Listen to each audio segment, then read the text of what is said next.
અમરેલી ગુંડા તત્વ સામે પોલીસે લાલાખ અમરેલી એસપી સંજય ખરાતની સૂચનાથી અમરેલીમાં ગેરકાયદેસર રીતે કરાયેલ દબાણો દૂર કરવામાં આવ્યા। અમરેલી શહેરમાં ગુંડા તત્વમાં વધુ એક હિસ્ટ્રી સીટર સામે પોલીસની મોટી કાર્યવાહી। 6 જેટલા ગુના ધરાવતા પુના જોગસવાએ કરેલ દબાણ ઉપર બુલડોઝર ફરી વળ્યું। વહેલી સવારે પોલીસ મામલતદાર પીજી વિસેલ નગરપાલિકા સહિત અલગ અલગ ટીમો પહોંચી સરકારી 300 ચોરસ મીટર દબાણ દૂર કરવા બુલડોઝર ફેરવાયું। માથાભારે ઇસમ ઉપર પોલીસની હજુ પણ ખાનગી રાહે તપાસ શરૂ છે। રિપોર્ટર બિપિન રાઠોડ, જિલ્લા બ્યુરો ચીફ, અમરેલી। આજ રોજ અમરેલી સિટી વિસ્તારમાં જે પણ અસામાજિક તત્વો દ્વારા સરકારી જગ્યા પર દબાણ કરવામાં આવેલ છે તેમનું ડિમોલિશનની કામગીરી સવારે 7 વાગ્યાથી હાથ ધરવામાં આવી છે।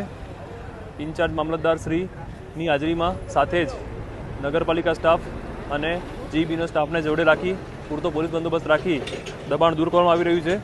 કુકાઓ રોડ પર પુનાભાઈ જોગસવા દ્વારા ઇલીગલ તબેલો સરકારી જગ્યામાં બાંધવામાં આવેલ, સાથે જ રોકડિયાપરામાં રહેતા જીતુભાઈ ખાખડિયા અને ધર્મેશવાળા દ્વારા દુકાન અને મકાનો સરકારી જગ્યામાં બાંધેલ, જેની કોઈપણ પ્રકારની મંજૂરી હોય નહીં અને સરકારી જગ્યામાં દબાણ કરેલ હોય હાલમાં વહીવટીતંત્ર દ્વારા તે દૂર કરવામાં આવી રહ્યું છે। અસામાજિક તત્વો અમરેલી જિલ્લામાં જે પણ લોકો દ્વારા કૃત્ય કરવામાં આવતા હોય છે અને એમના વિરુદ્ધ ગુના દાખલ થતા હોય છે તો તેને ખૂબ જ એક કડક સંદેશ સ્વરૂપે આ કામગીરી હાથ ધરવામાં આવી રહી છે અને ભવિષ્યમાં પણ જે પણ લોકો આવું ઇલીગલ કૃત્ય કરતા હશે, ગુનાખોરી પ્રવૃત્તિ આચરતા હશે, તેમના વિરુદ્ધ કડકાઈથી કામગીરી કરવામાં આવશે।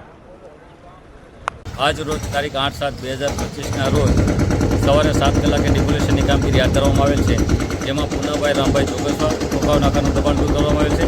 ત્યારબાદ રોકડિયાપરામાં જીતુભાઈ ખાખડિયા તથા ધર્મેશભાઈ વાળાના મકાનની ડિમોલિશનની કામગીરી અત્યારે હાલ ચાલુમાં છે। આ ઉપરોક્ત કામગીરી મહેરબાન કલેક્ટર સાહેબ અમરેલી તથા નાયબ કલેક્ટર સાહેબ અમરેલીની સૂચના અનુસાર હાથ ધરવામાં આવેલ છે। કેટલા ડિમોલેશન ટોટલ થવાના છે સર? અત્યારે 3 ગીરા છે, જે આગળ પ્રક્રિયા ચાલુ છે આજના દિવસમાં। અને આ ડિમોલેશનની પ્રક્રિયા કેટલા સમય લગી ચાલુ રહેવાની છે સાહેબ? જ્યાં સુધી પૂર્ણ ન થાય ત્યાં સુધી આ ડિમોલેશનની કામગીરી ચાલુ રાખવામાં આવશે। સાહેબ, લોકો દ્વારા એવું કહેવામાં આવે છે કે અમને નોટિસ બજાવવામાં નથી આવી, શું આ વાત સત્ય છે? નોટિસો બજાવવામાં આવી, તેઓને જાણ હોવા છતાં પુરાવા લઈને પછી જ આ કામગીરી કરવામાં આવેલ છે।